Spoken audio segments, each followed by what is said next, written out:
Good afternoon. We are going to call to order the Senate Committee on Growth and Infrastructure. If we can call the roll. Senator Buck, Senator Hansen, Here. Senator Doyante, Senator Pizzina, Present. Chair Wynn. Present. If we can mark Senator Buck also present. She is walking in, and Senator Doñate is currently chairing his own meeting right now. So we will mark him present if he is able to make his way over here. And with that, we will move into the hearing on Assembly Bill 415. I'm a little rusty. Oh my gosh, can't talk today. Where am I? Okay. So we'll open the hearing, and I'll invite our presenters to come to the table and begin when you're ready.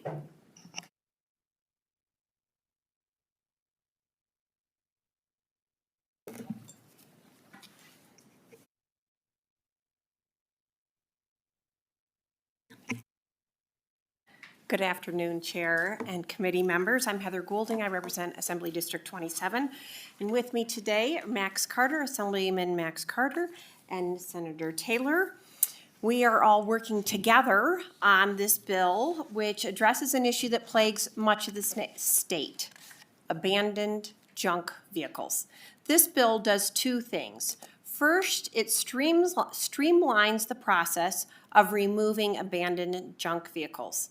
It does this in a very elegant way. It says if we can agree that something is junk, we can pick it up and put it straight in the garbage can, which means for a tow operator, instead of having to put a junk vehicle in an impound lot and try to figure out who the owner is and have liens on it, we're just meet these criteria and you can put it in the junkyard. So the four criteria are: it has to be unregistered, it has to not be roadworthy, it needs to be worth less than $500 scrap value, and it needs to be abandoned. So if the vehicle meets those criteria, a sticker goes onto it for 7 days. If nobody has made any fuss after 7 days, then a tow operator can pick it up and take it straight to the junkyard. So it's as simple as that. There is a change from a $200 threshold to a $500 threshold in the definition of a junk vehicle. That $500 level is in alignment with our adjacent states. 500 is the lower of our adjacent states. There are some that are a little bit higher. So that's the first thing that this bill does. The second thing that this bill does is it prohibits tow operators who are using a spoof software to inaccurately identify their location. So tow operators are on a list, and when dispatch needs to call an operator to pick up a car on the highway, they're looking for the tow truck that's closest to the accident to have the shortest response time. There are some tow operators that are currently using a spoof software. So what they'll do is they're staying on the radio, they're hearing, oh, there's an accident, I'm going to try to grab that one. And so they'll move on their spoofing software, their location, a false location near the accident, so they'll get the job. This bill prohibits inaccurate location reporting, and if one is discovered to be using inaccurate location reporting to dispatch, they are eliminated from the list of tow operators for a year. Pretty simple, elegant solution to the problem. So that's it in a nutshell, and I'm happy to answer any questions. Thank you. I have a couple of questions. Who's making the determination that the value is less than $500? And what criteria are they using? Is this like a standard criteria that all people are using to determine whether or not they get to remove that vehicle and either tow it or? I'm going to call a friend on that who has firsthand experience with that. So DMV is here and tow operators. Uh-oh, where's Mr. Severs? Right there. He's avoiding you. He's over there with that fiscal note in his hand.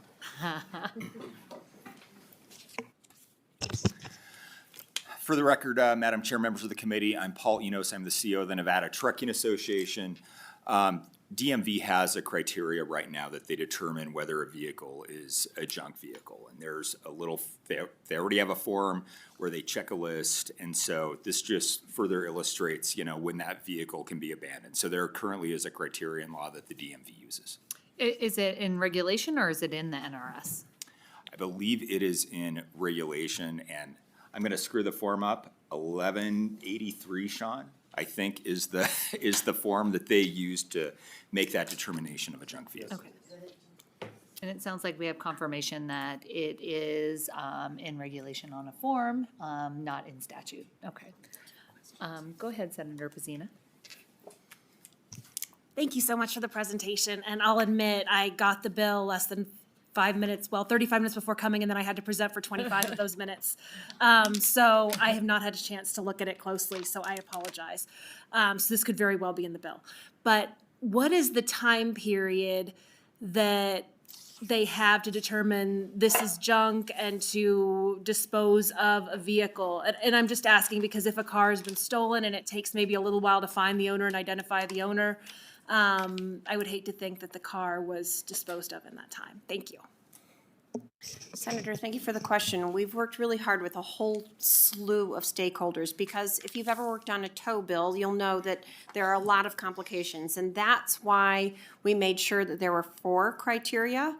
So most of these vehicles, the typical vehicle that we're talking about is it's clearly junk. It's an RV or it's a car, it's abandoned, it's shot up. Oftentimes when there's a car that is out in the desert, it's missing, it's shot up, missing doors, missing tires. So these are really the targets of this bill. Because a vehicle has to meet these 4 criteria, we're avoiding the stolen vehicle that is either already registered, that it's roadworthy, it's worth more than $500, and so it would be abandoned, but it wouldn't necessarily meet those other criteria. So it's the combination of all these that's like, yes, we know that it's a junk. It's all 4 of those. Once it's been identified and it's been labeled, 7 days have to pass before a tow operator can remove it. Do you have any follow-up? Okay. Senator Buck, go ahead. Sure, and thank you so much for coming to my office and talking me through the bill. I think it's a great bill. Oftentimes when we're out in the desert, you see these random vehicles. What if it's so far out in the desert that a tow truck couldn't get to it? Thank you for asking that question. I think that what we are trying to do with this bill is to streamline the process. In my mind, I see 3 separate steps that need to take place to take care of the larger problem. One is the process, streamlining it, which this bill does. Then there's kind of a carrot and a stick. The carrot incentivizing people to do the right thing, and the stick is some sort of punitive measure or fine, right? So we're not addressing either of those. This bill also doesn't address who's paying. Those are all outside of the scope. Those are problems we still need to solve, and getting to a vehicle that's too far out for a tow truck is part of that. We're trying to get this first part taken care of so the rest of that is easier to handle. Does that answer the question? Yes, and that was my next question. So the incentive is that they get paid to take this then to the junkyard or to the recycle, or no? There is no pay for the tow truck driver? The tow operators will be paid by somebody. This is not addressing that issue. Okay. The tow operators may tow it without being paid sometimes. A municipality could pay a tow operator to get rid of it. A private landowner could.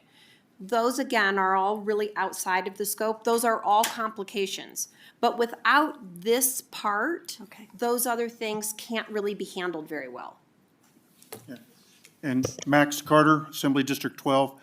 I was looking behind me, but too short a notice. In the first hearing, we had some guys show up. I thought they were tow truck drivers because they had their high visibility clothing on. No, they were both members of a group I believe called the Desert Dogs, who are here locally, that are a group of environmentalists, off-road enthusiasts, outdoor enthusiasts that make it, that's their weekend hobbies, is going and finding junk in the back in the back areas and dragging it out. And they're excited about this because it makes it easier for them to dispose of the junk they're dragging out of the areas you're talking about.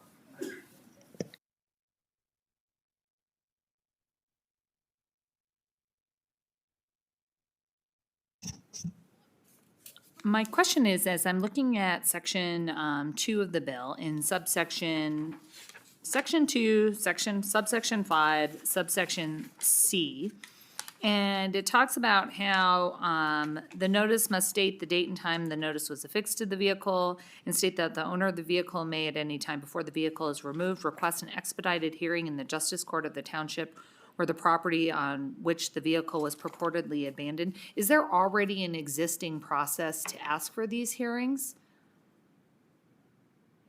That section of the bill was added to make sure that there was due process included. There is not an existing process specific to this, to the abandoned junk vehicles. Our anticipation is when a vehicle meets all four of those criteria, that since somebody has abandoned the vehicle, this is not likely to happen, but we wanted to make sure that we were not leaving open the criticism there was no due process. But there's no current system in the court system to, like, if you were being evicted, you would be able to come in and go through that process, or if you, oh, look, we might have a phone a friend here. I think you know what I'm asking, so yes, I I do. will just let you answer it then. Okay. I'm Lucas Flutta. I'm an attorney for the Nevada State Tow Association. So there isn't a process specific to this bill, but there is a process specific to the execution of liens. So, and that is typically how the tow operator would secure repayment of a vehicle. So if under our lien laws, if you put a lien on a vehicle, the person whose vehicle it is can contest that lien in justice court, and thereby kind of like free the vehicle or have the debt resolved somehow. So while that process isn't specific to this, if somebody was the alternative to this bill is that a lien would be placed, and then that process would be available for the person contesting the lien. So it's not a net addition to the work of the justice courts. It would just be the context of the claim would be a little different than there being a lien specifically on the vehicle.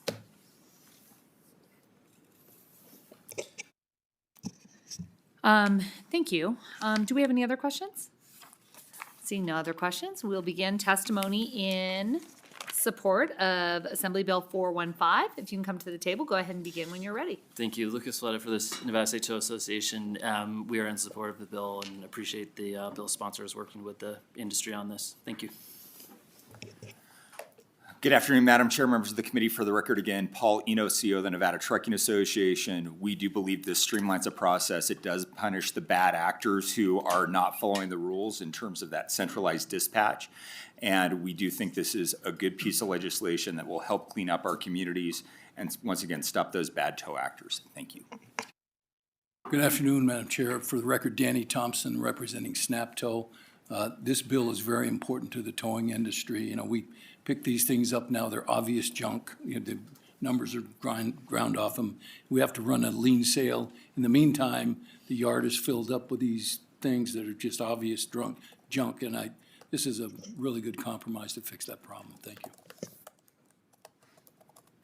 Good afternoon, Chair Wynn, members of the committee. Joanna Jacob on behalf of Clark County, here in support. We started working on this issue about a year ago, actually, when we were talking about legislation with our Board of County Commissioners. This issue of abandoned vehicles in our rights-of-way in Clark County is something that is impacting multiple commission districts. We get a lot of constituent complaints on this issue. The issue that we faced is exactly as Mr. Thompson had alluded to, is that there's not the time that the tow operators have to hold the properties on the lots. And so we have been working in a very large stakeholder group on this bill, and we are here in support and ask for your support. Thank you very much. Good afternoon. For the record, my name is Vincent Guthrow. Last name is spelled Guthreau. I'm here on behalf of the Nevada Association of Counties. We're the statewide organization that represents all 17 counties. We are also in support. We echo the comments from Clark County. We were engaged on this very early. Both our urban jurisdictions and our smaller jurisdictions face problems with the ban of vehicles. We believe this tool in the toolbox and the streamlining of this will help that. Thank you very much. Good afternoon, Chair Wynn, Senate Committee on Growth and Infrastructure. My name is Chris Reese, R-I-E-S, and I represent the Las Vegas Metropolitan Police Department. First, I'd like to thank the sponsors as well as the stakeholders for all their hard work on this bill, and we are in support of AB 415. Thank you. Thank you. Seeing no one here, and Alseth coming up to the table, and seeing no one in Las Vegas, if we can go to the phone lines for any testimony in support of Assembly Bill 415. To testify in support of Assembly Bill 415, please press star 9 to take your place in the queue. Again, that's star 9.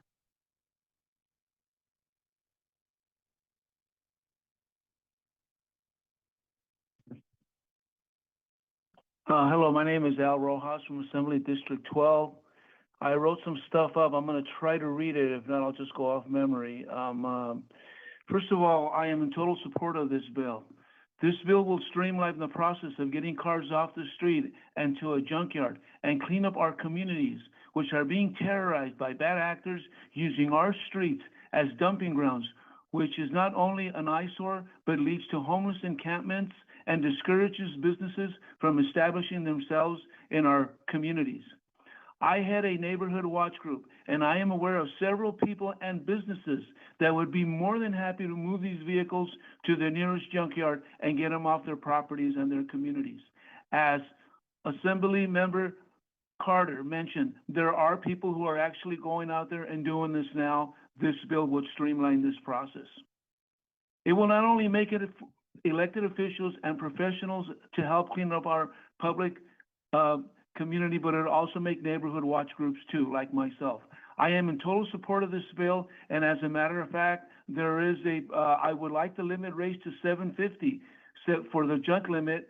If possible, there are some states that are doing that. If you look at previous testimonies, you will see that our assembly members and our elected officials brought that to the attention of the community. Thank you very much. Let's get this bill clean out and let's clean up our streets. Thank you. Thank you for your testimony. Next Chair, caller. we have no. Oh, Chair, we have no additional callers in support. wonderful. Thank you. Next now we'll go to opposition testimony. Seeing no one here in Carson City or in Las Vegas, is there anyone on the phone lines in testimony for opposition? The line is open and working. We have no additional callers for opposition. Thank you. Finally, neutral. It's your big moment. Maybe your last in Senate Growth and Infrastructure for the session. So make it count. Go ahead when you're ready. All right. Hello, Chair. Committee member Sean Sever from the Nevada DMV. It's good to see you again.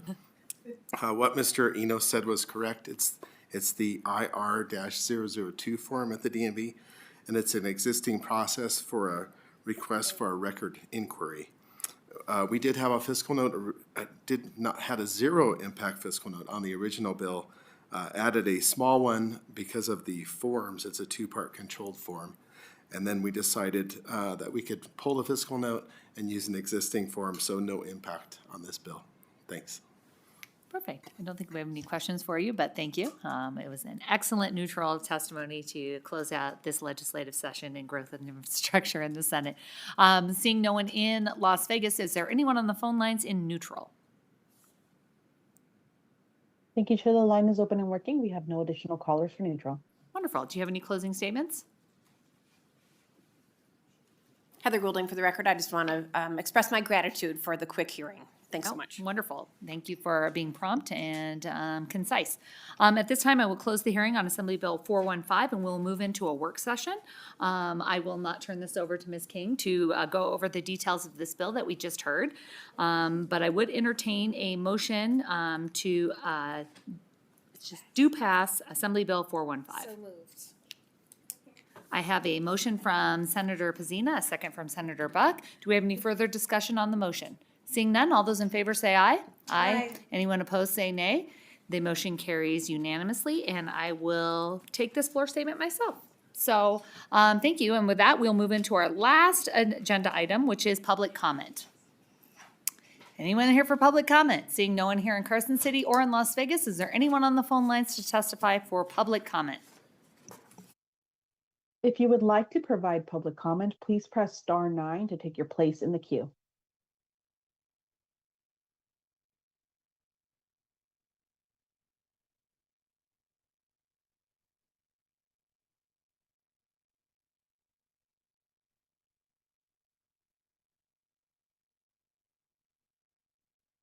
Caller, please press star 6 to unmute yourself. Hello, this is El Rojas from AD Assembly District 12 again. I just want to thank you guys all for the hard work that you're doing for our state and making it a better place to live. Thank you very much.